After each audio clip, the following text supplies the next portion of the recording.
आज श्रीमद् भागवत कथा में व्यास मंच पर उपस्थित परम आदरणीय सम्माननीय रोली शास्त्री जी और आज हमारे साथ सैफई से चल के आए सैफई से पूर्व प्रधान मीना यादव जी, जोरदार तालियों से स्वागत करेंगे। और आज के ग्राम पंचायत के प्रधान आदरणीय कन्हैया जी और इस पंडाल में बैठे हुए परिषद महाराज जी और तमाम माताएं बहनें पिता वीरों साथियों, यहाँ तक मैं इस अलीपुर के बारे में दो शब्द कहना चाहता हूँ कि जब जब इस गांव में आता हूँ तो धार्मिक क्षेत्र में इस गांव के लोग बढ़ चढ़ के हिस्सा लेते हैं।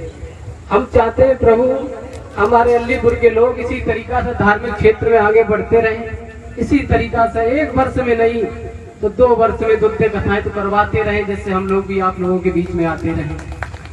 माताओं, एक बात कहना चाहता हूँ, आज लगातार भागवत कथाओं का दौर है। बहुत अच्छी बात होती है जब श्रीमद् भागवत कथाएं होती हैं हमारे समाज में। कथाओं भागवतों से बहुत अच्छा माहौल लगता है। 7 दिन गांव संगठित होकर रहता है। 7 दिन के बाद शास्त्री जी अपने घर के लिए चले जाएंगे। इस जगह पे एक व्यक्ति बैठ नहीं सकता है। कहीं न कहीं भगवान कृष्ण की कृपा होती है। साक्षात भगवान का जहाँ गुणगान होता हो वहाँ भगवान रहता है। इसलिए आप लोगों के बड़े सौभाग्य की बात है जहाँ कृष्ण भगवान की बाल लीलाएं आप लोगों को सुनाई जा रही है। साथियों, आपको बताना चाहता हूँ, माताओं से कहना चाहता हूँ, 7 दिन की जो कथा होती है, वेद व्यास जी के पुत्र महाराज सुखदेव जी ने गंगा के किनारे बैठकर महाराज परीक्षित को कथा सुनाई। परीक्षित महाराज जी 7 दिन की जो कथा होती है और 7 दिन की कथा परीक्षित महाराज ने सुनी थी और 7 दिन की कथा सुनने के बाद उनका जीवन उद्धार हुआ था। आज क्या होता है हमारे समाज में, मेरी माताएं बैठी हैं, थोड़ा बातचीत बंद कर ले।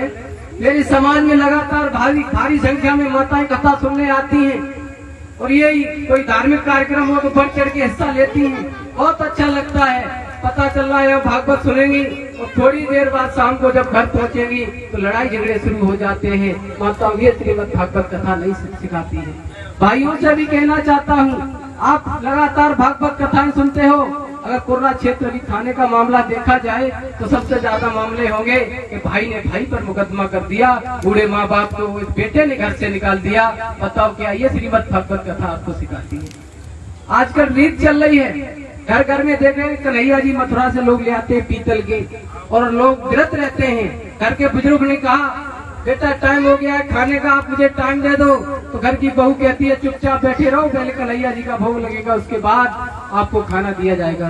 माताओं, एक बात कहना चाहता हूँ, जब घर के माँ बाप खुश होंगे तो वो मथुरा वाला भी तुमसे खुश हो जाएगा।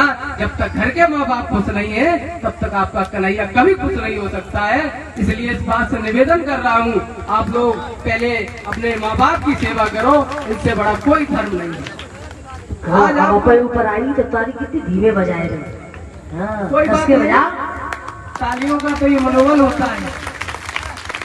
ये सत्यता कह रहा हूँ। आज हमारे समाज में ये दौर गुजर रहा है। अलीपुर की भाभियों से भी कह रहा हूँ, बहू बन के मत रहना। जो घर का बंटवारा करवाती है उसे बहू कहा जाता है और जो घर को संगठित होकर लेके चलती है उसे बहू रानी कहा जाता है। इसलिए बहू रानी बन के रहना। क्या बात परीक्षा दीजिए बात बड़ी।